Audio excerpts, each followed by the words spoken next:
सेवा जोहार करते हुए फेरोदाई भीमाल बहन ठाकुर देव घमसेन देवता मेड़वैया पंगति पनिहार नहार पहाड़ विराजमान पाटपीढ़ा सजुर पेन बुढ़ाल पेन कलसा पेन खड़ा पेन बड़ा देव की ज्योति कलश को सहृदय सेवा जोहार करते हुए सेवा जोहार जिस महापुरुष का आज आप हम सब जयंती मना रहे हैं 134वां जयंती बाबा साहब भीमराव अम्बेडकर जी संविधान के रचयिता माना जाता है। उनको मैं सहृदय सेवा जोहार करता हूं और सहृदय सेवा जोहार करता हूं। हर्रा के सभी हमारे ग्रामवासी आयोजक समिति आप सभी ने इतना बड़ा खर्चा करके तन मन धन लगा करके और इतना बड़ा भव्य कार्यक्रम रखा है। अपने अधिकार अपने हक एवं हमारे जो संविधान में लिखित जो अनुसूचियां हैं, जो हमारा अधिकार है, मूल अधिकार है, संविधान के द्वारा दिए गए हैं, ऐसे हमारे महामानव बाबा भीमराव अम्बेडकर जी के जयंती के लिए आप सभी ने तन मन धन लगा करके और यह कार्यक्रम आयोजित किया है, इतना बड़ा खर्चा करके। और यहाँ पर आप हम लोगों को आमंत्रित करके बुलाया है, मान सम्मान दिया है।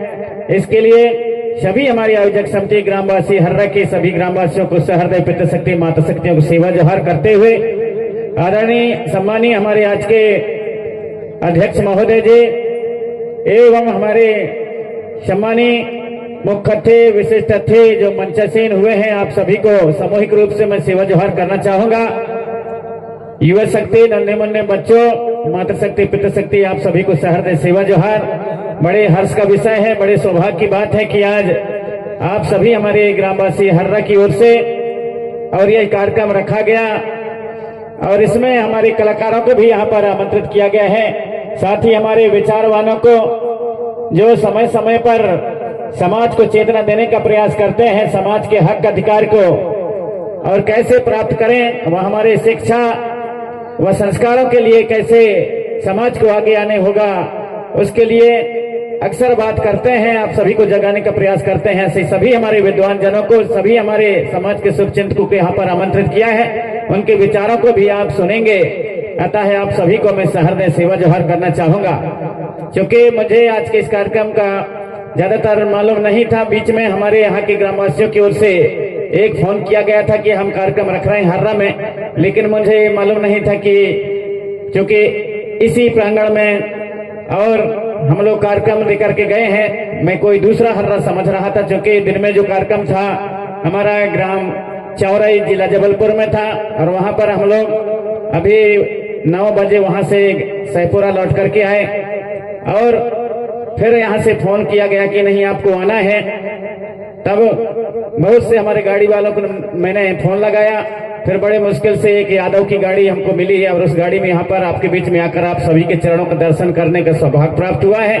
आज ही की तारीख में मेरा कार्यक्रम सरगुजा संभाग के एक छिंदिया गांव है, वहां पर हमारे धर्मगढ़ भैंसवाही वालों की ओर से जो गोंडवाना गोंडी धर्म संसद चलता है उसका कार्यक्रम था। वहां पर कई दिन से मुझे कह रहे थे कि आपको आना ही है, आधे घंटे के लिए क्यों ना हो, लेकिन क्योंकि हमारे इस क्षेत्र में बहुत से ऐसे कार्यक्रम थे, चौराई में भी कार्यक्रम था, इसलिए वहां पर प्रतिमा का अनावरण होना था हमारे डॉक्टर बाबा भीमराव अम्बेडकर जी का, इसलिए वहां पर नहीं जा सका छत्तीसगढ़। और मुझे सौभाग्य है कि आपके बीच में आने का मौका मिला।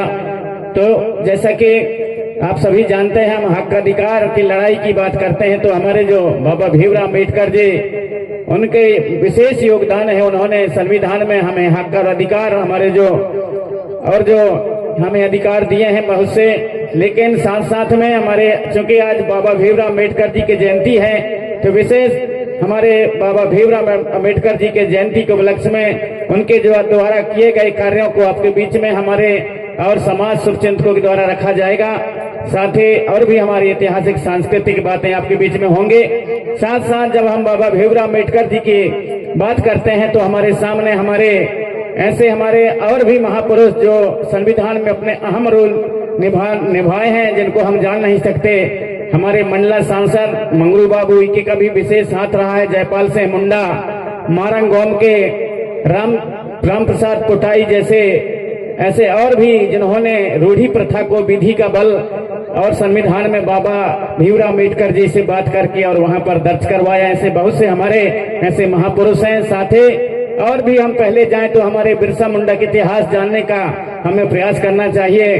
तिलका मांझी, हमारे झानो बानो, कानू सिद्धू, शंकर साय, रघुनाथ साय, प्रवीरचंद, भंजदेव, लालमान साय, ऐसे हमारे अनगिनत बाबूराव सैडमा के ऐसे हमारे सूरवीर जिन्होंने जिनके बदौलत आप हम सब आज हक और अधिकार हमें मिला है। और साथ ही पढ़ने और लिखने का अधिकार हमारे बाबा भीमराव अम्बेडकर जी ने संविधान में कुछ ऐसे दिए हैं, लेकिन संविधान को कहीं न कहीं आज खतरा मंडरा रहा है।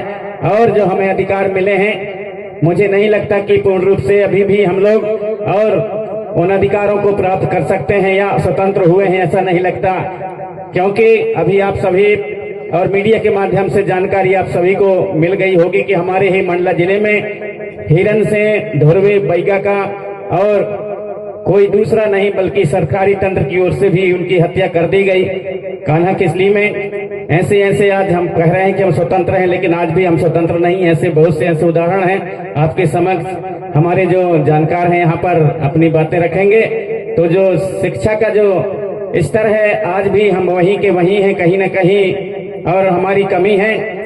तो आप सभी से मैं आग्रह करना चाहूंगा कि हमारे बाबा भीमराव अम्बेडकर जी ने कहा था कि शिक्षा शेरनी का वह दूध है जो पिएगा वह दहाड़ेगा। लेकिन अक्सर करके बहुत से हमारे जो पढ़े लिखे लोग हैं, आज पढ़ लिख करके और संविधान से जो प्राप्त हमारे हक अधिकार हैं उनके प्रति लड़ाई लड़ रहे हैं, जागृत हो रहे हैं, नौकरी चाकरी करके आप हम सबको जगाने में लगे हैं और समाज को आगे बढ़ाने के लिए निरंतर प्रयासरत हैं। लेकिन बहुत से ऐसे हमारे पढ़े लिखे आज भी हैं जो नौकरी चाकरी तो समाज से पा लेते हैं, लेकिन समाज की ओर मुड़ के नहीं देखते।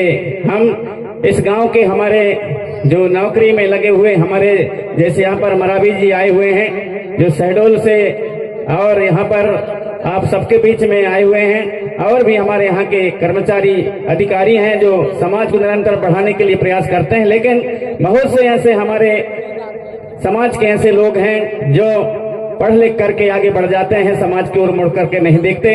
ऐसा पढ़ाई भी कोई काम का नहीं है।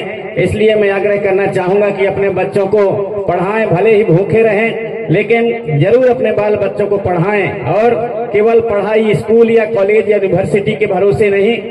यदि वो स्कूल में पढ़ते हैं, कॉलेज में पढ़ते हैं, यूनिवर्सिटी में पढ़ते हैं, लेकिन उनको जब घर में आते हैं उनको संस्कार भी देना बहुत जरूरी है, क्योंकि बिना संस्कार युक्त शिक्षा के कुछ नहीं हो सकता।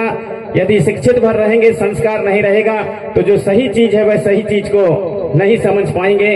और इसलिए संस्कार बहुत जरूरी है। मैं उदाहरण के लिए बताना चाहूंगा, ऐसे भी हमारे कुछ पढ़े लिखे लोग होते हैं जो अभी अक्टूबर में मेरे ऊपर खुद एक टीआई हैं जयसिंह धुर्वे जो लखनपुरा गांव के रहने वाले हैं, मेरे ऊपर फर्जी रिपोर्ट कराया कि नहीं प्रेम साय मरावी जो है 2011-12 में चौरा माल छिंदगांव गांव में और मड़ई में रामायण को जलाया है।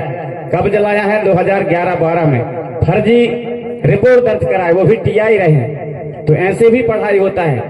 और जब वो जला रहा था तो एक टीकाराम मरकाम देखा था, वो टीकाराम मरकाम मर गया, उसका नाती मेरे को बताया, तो मैं रिपोर्ट करने के लिए आया हूँ, एसपी के यहाँ रिपोर्ट किया था। तो कथन जाकर के मैंने फिर जब मेरे को बुलाए शाहपुर थाना में, तब वहां पर बोले कि यार जिसका पूंछ ही नहीं, जिसका कान नहीं, जिसका नाक मुंह कुछ भी नहीं, ऐसे ऐसे रिपोर्ट करते हैं, ऐसे ऐसे यहाँ पर हमारे लोग रहते हैं। तो इस प्रकार के कुछ पढ़ाई होता है। एक और कोई एसडीएम था परस्ते, वो भी मेरे ऊपर रिपोर्ट किया था कि नहीं प्रेम सिंह मरावी ने आधी रात के स्पीकर बजाए हैं निवास में। उसके 10 साल तक हमारा पेशी चला था निवास में। तो ये सब पढ़ाई भी कोई काम का नहीं। बाबा भीमराव अम्बेडकर जी कहते हैं कि नहीं पढ़ाई लिखाई सब कुछ का अधिकार दिया, लेकिन पढ़ लिख करके और इस प्रकार जो समाज के लिए कुछ सोचते हैं, समाज के लिए कुछ कार्य करते हैं, उनके ऊपर भी अपने ही लोग और उनको परेशान करने के लिए पढ़ लिख करके यदि कोई कार्य करता है तो ऐसी पढ़ाई भी कोई काम का नहीं है। इसलिए मैं चाहूंगा सभी हमारे यहाँ पर नन्हे मुन्ने बच्चे हैं, हमारे पिता शक्ति माता शक्ति, आप सभी से आग्रह है कि बाल बच्चों को इतना पढ़ाएं कि वो जान सकें, समझ सकें कि क्या सच है क्या गलत है। और सच और गलत का फर्क यदि पढ़ लिख करके समझ नहीं आया तो ना पढ़े लिखे और पढ़े लिखे में कोई अंतर मैं नहीं समझता। इसलिए आप सभी से आग्रह है कि इससे अच्छा तो बिना पढ़े लिखे ही हमारे पुरखा बढ़िया थे, जो हिल मिल करके रहते थे, अच्छा और बुरा का ज्ञान था उनमें। लेकिन पढ़ लिख करके और अच्छा और बुरा का ज्ञान यदि हमें फर्क मालूम नहीं है तो हमारी पढ़ाई लिखाई का कोई मतलब नहीं। तो बाबा भीमराव अम्बेडकर जी कहते थे इतना पढ़ें कि आप सही और गलत का फर्क समझ सकें, इतना पढ़ाई पढ़ें। तो आप सभी से आग्रह है, यहाँ पर नन्हे मुन्ने बच्चे हैं, आप सबके हाथों में आज मोबाइल का जमाना है। मोबाइल में क्या सही है क्या गलत है उसके बारे में अपने बच्चों को बताएं, अपने नाती पंथियों को बताएं। उसमें सही भी है, उसमें गलत है। जितना मोबाइल का उपयोग होता है और उसमें अच्छे चीजें हैं, लेकिन कहीं ना कहीं उससे भी हमारे समाज में विकृति आ रही है। तो आप सभी युवाओं से, हमारे नन्हे मुन्ने बच्चे बच्चियों से मैं करबद्ध निवेदन करना चाहूंगा कि उसके जो हानियां और नुकसान है उसको भी समझें और उसमें जो गलत चीजें हैं उनके बारे में जाने और समझें। हमको केवल अच्छे चीज ग्रहण करना है, गलत चीज को त्यागना है, छोड़ना है। उसके बारे में हमारे बच्चों को फर्क बताएं, उसके बारे में हम ज्ञान देने का प्रयास करें। क्योंकि जहां भी कई थाने में हमने गए हैं, बात यही आती है आजकल कि हम लोग दूसरे केसों से परेशान नहीं हैं, हम परेशान हैं तो केवल इस समय जो है लड़का लड़की के भगने और उनके रिपोर्ट दर्ज करने में और उसी में हम लोग व्यस्त रहते हैं, ऐसा थाने वालों का कहना है। तो आप सभी से मैं आग्रह करना चाहूंगा कि इस ओर भी आप हम सब पढ़ें लिखें और हमारे बाल बच्चों को पढ़ाएं लिखाएं और साथ में साथ हमारे संस्कारों को भी बचा करके रखें, ताकि हमारी पुरखौती व्यवस्था, हमारी रूढ़िगत व्यवस्था जिसे विधि का बल प्राप्त है वह आगे चल करके और कायम रहे, हम अपने अधिकारों को बचा सकें, हमारे मौलिक अधिकारों को बचा सकें। ऐसे आप सभी से आग्रह करते हुए और हमारे गुणवानी सुरलहरी के मिनी सुरलहरी तिरमाल आधार साहब मरावी जी को मौका दिया गया था कि आज के कार्यक्रम के बेला को प्रारंभ करें हमारी परंपरागत व्यवस्था के अनुसार सेवा जौहर गीत के माध्यम से। लेकिन उन्होंने कहा कि मुझे आप यहाँ पर हो तो आप शुरू करें। तो आप सभी के चाहत पर यह कार्यक्रम के बेला को और यह सेवा जौहर गीत के माध्यम से ग्राम हर्रा के समस्त शक्तियों के नाम पर, गढ़गढ़ियों की समस्त शक्तियां, गुणवाना भूमि की समस्त शक्तियों के नाम पर और यह सेवा जौहर गीत प्रस्तुत है।